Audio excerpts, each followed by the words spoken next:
अस्सलाम वालेकुम, welcome to my channel. ये है आपका अपना चैनल लेमनर बर्ड, जिसमें मैं लेके आती हूँ ट्रैवलिंग से रेलेवेंट, वीज़ा और जॉब से रेलेवेंट छोटी से छोटी और बड़ी से बड़ी न्यूज़ है। उन न्यूज़ को जानने के लिए मेरे चैनल को सब्सक्राइब कर दे। वीडियो पसंद आती है लाइक कर दीजिएगा, चैनल को शेयर कर दें उन लोगों तक जिनको कोई यूएस से रेलेवेंट इन्फॉर्मेशन की ज़रूरत है, चाहे वो विजिट वीज़े के हवाले से है, वर्क वीज़े के हवाले से है। ये सारी इन्फॉर्मेशन आपको मिलेगी मेरे चैनल के अंदर। और मैं अपने चैनल के अंदर लेके आने वाली हूँ बहुत सी जॉब्स की वीडियोज़, जिनमें इनसाइड भी होगी, आउटसाइड भी होगी। यानी अगर आप यूएई के अंदर विजिट वीज़े पे आए हैं और आप जॉब तलाश कर रहे हैं तो आपके लिए मैं बहुत सारी जॉब्स लेके, इसलिए चैनल को सब्सक्राइब करके नोटिफिकेशन के बटन को प्रेस कर दें, ठीक है, ताकि आपको अपडेट आएगी तो आप उससे फायदा उठा सकेंगे। सर्च इंजन के थ्रू जाएंगे तो आपको जो है काफी टाइम बाद वीडियो तब तक के वैकेंसी गुजर चुकी होगी। तो चलिए स्टार्ट करते हैं अपनी वीडियो का, ठीक है। विजिट वीजा हो गया, वर्क वीजा हो गया। आज हम जानेंगे कि कितनी टाइप्स के वीजे होते हैं, ठीक है, और आपकी वो कौन सी टाइप है जिसके अंदर आप समझ सकते हैं कि आपके जो फील्ड है वो फिट आती है, ठीक। ताकि आप अपनी जो जब भी यूए में आए उससे पहले आपका माइंड हो और आप चॉइस कर सकें कि आपको कौन सी फील्ड के अंदर इजीली जॉब्स मिल सकती हैं, या आपकी करीबी करीबी कौन सी फील्ड है जिसके अंदर जॉब्स अवेलेबल है, ठीक है। मैं एग्जाम्पल के साथ आपको बताऊंगी। रिक्वेस्ट है कि वीडियो को पूरा देखिएगा ताकि आपको कंप्लीट नॉलेज मिल सके, ठीक। जब भी आप यूए के अंदर आते हैं, ठीक है, तो आपका एक माइंड सेटअप बना होता है कि पाकिस्तान में मेरे इस चीज का एक्सपीरियंस है, ठीक है, और मैं यहाँ पे आके वही स्टार्ट करूंगा और मुझे उसी से रेलिवेंट जॉब मिल जाएगी। बट यहाँ आके आपकी क्या ख्वाब हो जाते हैं चिकनाचूर, जब आपको उस फील्ड से रेलिवेंट जॉब नहीं मिलती। आप सर्च कर करके तब आपके साथ मौजूद जो बाकी लोग होते हैं वो आपको एक हिंट देते हैं, मतलब एक टिप्स देते हैं कि जी आप जो है आप सिर्फ इस पे रिलाई नहीं करो, आप इसकी करीबी करीबी जो फील्ड्स हैं ना उसके ऊपर भी रिलाई करो जो आप कर सकते हो, ठीक है। यूए के अंदर एक चीज पाई जाती है, वो ये कि यूए के अंदर मल्टीपल स्किल्स हैं, ठीक है। जब मैं आई थी यहाँ पे तो मेरी फील्ड बेसिकली डिजिटल मार्केटिंग थी। मुझे बेसिक्स सी जो है वो क्या आती थी, कोडिंग वगैरह आती थी, अपने काम से रेलेवेंट जितनी जरूरत होती थी कोड्स वगैरह मुझे याद थे, ठीक है। बट यहाँ आके मुझे पता चला कि डिजिटल मार्केटिंग के जो है वर्डप्रेस भी रिक्वायर्ड होता है और उसमें कुछ कदर पीएचपी भी रिक्वायर्ड होती है, और थोड़ी बहुत आपको लैंग्वेज थोड़ी बहुत क्या काफ़ी हद तक कॉन्सेप्ट क्लियर हो। इसके अलावा आपको ग्राफिक डिज़ाइनिंग भी आनी चाहिए, इसके अलावा आपको कंटेंट भी लिखना आना चाहिए। यहाँ पे ये है कि एक बंदे से टोटली अगर उसने आईटी का डिपार्टमेंट मार्केटिंग का संभाला हुआ है तो इनकी तरजीह होती है कि उससे हर चीज़ ही करवाई जाए, चाहे वो डेवलपमेंट से लेकर मार्केटिंग है और मार्केटिंग से लेकर सोशल मीडिया, सोशल मीडिया से लेकर एडवर्टाइजमेंट है, चाहे वो गूगल एड्स हैं या फेसबुक एड्स हैं, वो कंप्लीट उनसे करवाए जाए, ठीक है। अब हमारे पाकिस्तान में क्या होता है कि अगर जो है मतलब एक पर्सन जो एसईओ जानता है, ठीक है, जैसे मेरी फील्ड है थी तब थी, अब है अल्हम्दुलिल्लाह मैंने अपने आप को काफ़ी ज़्यादा गेन किया है, चीज़ें सीखी हैं, ठीक है। आप जब आते हो यहाँ पे आपको सिखाएंगे ना, वहाँ से सोच के आते हो कि आप यहाँ पे आके कुछ सीखेंगे, बट कंपनीज कहती हैं कि आपको ग्रो किया जाएगा, पर आपको जो है खुद से ग्रो करना पड़ता है। अगर आप वो नहीं करते हो, चाहे उसका डिप्लोमा करते हो या किसी फॉर्म में भी करते हो, तो आपको अपने आप को बिल्ड करना पड़ता है, ठीक है। अब असल बात की तरफ आ जाते हैं कि आपके ऊपर सूट क्या होगा। इसी अब आप सोचेंगे कि ये बातें करने का मकसद क्या है, ठीक है। इन बातों के अंदर ही जो समझदार है उनको समझ आ जाएगा, और आगे जो मैं आपको बताने के लिए जा रही हूँ वो आपके लिए जॉब के लिए बहुत हेल्पफुल साबित हो सकता है। यहाँ पे वीडियो आपने स्किप नहीं करनी और पूरी वीडियोस देखनी है। अगर आप ये पूरी वीडियो देख लेते हैं तो आपका कॉन्सेप्ट काफी हद तक क्लियर हो जाएगा, ठीक है। आपने अगर आप आईटी की किसी भी फील्ड में से हैं, ठीक है, आपने अपनी जो रेज्यूम है वो 3 किस्म की बनानी है, ठीक है। एक आपने बनानी है असिस्टेंट, ठीक है।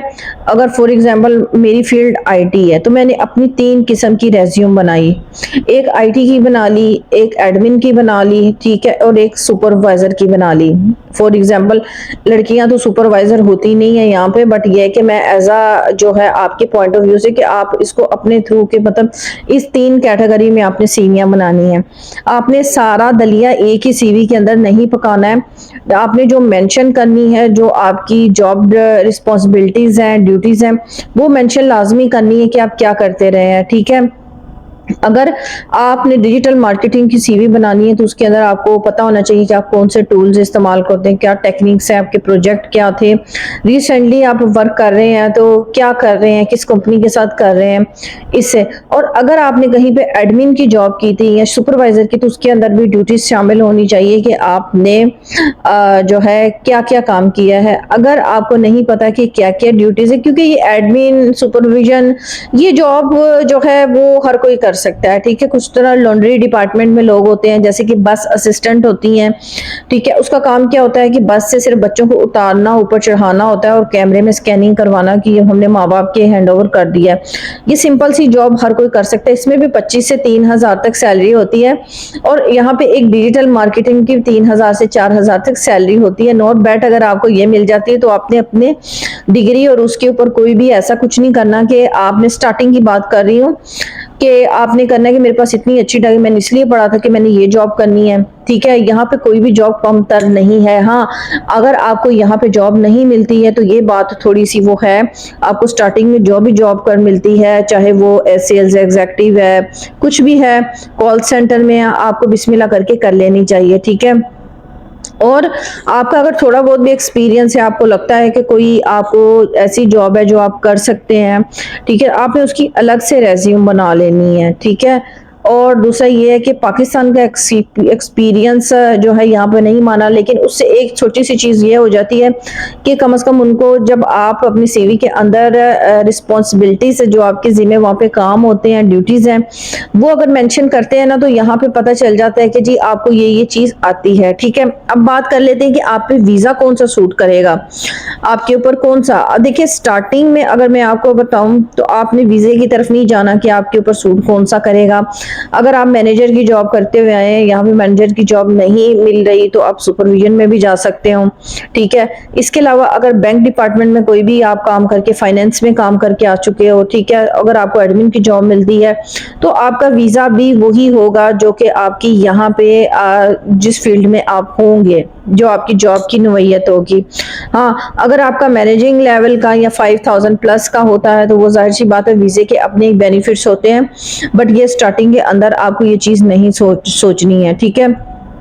इसके अलावा विजिट वीज़ा मैंने एक जॉब सीकर्स रेलिवेंट वीज़ा डाली हुई थी कि उसका वीज़ा कौन सा होता है, उसके लिए डॉक्यूमेंट्स क्या रिक्वायर्ड होते हैं, वो भी वीडियो आप जाके चेक कर सकते हैं। विजिट वीज़ा तो वो है कि बेटर मैं वही फील करूंगी कि आप वही वीज़ा ले जॉब सीकर, ताकि आपको किसी किस्म की प्रॉब्लम ना हो कि आप यहाँ विजिट पे आए और जॉब फाइंड कर रहे हो, ठीक है। और 2 महीने गुजरते हुए यहाँ पे कोई बड़ी बात नहीं होती है, ऐसे टाइम गुजरते हुए पता नहीं चलता। और जो वर्क वीज़ा है, वर्क वीज़ा जाहिर सी बात है जो चॉइस आपकी जहाँ पे जॉब हो जाती है, जो स्टार्टिंग में आपको मिल जाती है, वीज़ा उसी कैटेगरी का होगा और वही आपके ऊपर सूट करेगा। मैं एडवाइस करती हूँ जो लोग अभी तक, इसलिए क्योंकि मेरे पास मैसेज आएगी हमारी फील्ड से रेलिवेंट जॉब नहीं मिल रही है, तो आपको जो मिल रही है आप उसी पे, क्योंकि यहाँ पे आगे आपके ऊपर एक्सपेंस पलते रहेंगे, आपका रिहाइश होगी, आपकी सारी जॉब मिल रही है, बिस्मिल्लाह करके स्टार्ट करें, ठीक है। आगे जो है अपॉर्चुनिटियां मिलेंगी आपको, आप जैसे ही अपना वीज़ा कंप्लीट करते हैं आप सर्च करते रहें, ठीक है। और हाँ, एक वीडियो मैंने डाल रखी है कि आपने 5-6 महीने के अंदर जॉब नहीं छोड़नी है, ठीक है। कुछ भी किस्म का इश्यूज है आपने उसको मैनेज करना है, क्योंकि यहाँ पे सबसे बड़ी जो काबिलियत होती है वो चीज़ों को मैनेज करना ही होती है। आप पाकिस्तान में छोड़ सकते हैं जॉब, 3 महीने समझ में नहीं आई छोड़ दी, बट यहाँ पे एक रूल्स है, कंपनी आपको जो पैसे लगा के वीज़ा देती है तो उसमें अच्छा खासा वो आपका जो है ना खून भी निचोड़ती है। तो इसलिए अगर आप अपनी कंपनी से तंग हैं तो चुप करके 1-2 साल तक पूरा करें वीज़ा, उसके बाद आप अपनी जो अच्छी जॉब ढूंढें, वीज़ा रिन्यू करें और साइड पे हो जाए, क्योंकि वीज़ा ख़त्म हो रहा होगा और ऑटोमेटिकली आप जो स्विच कर सकते हैं, ठीक है, कंपनी आपको कैंसिल कर देगी। बट ये है कि फिर आपका वीज़ा लगवा लेते हैं और फिर 2 महीने बाद बोलते हैं कि जी मेरा वीज़ा कैंसिल करो, तो कंपनी कभी भी नहीं करेगी। तो ये सारी चीज़ें हैं जो थोड़ी सी समझने वाली होती हैं। आप जब करियर का शुरुआत कर रहे होते हैं तो आपको ये चीज़ें पता होनी चाहिए। यकीनन आपकी आज का ब्लॉग आपको मेरा पसंद आया होगा, कमेंट्स बॉक्स में ज़रूर बताना, अच्छे अच्छे कमेंट करना। नेक्स्ट ब्लॉग के लिए मुझे इजाज़त दीजिए। अल्लाह।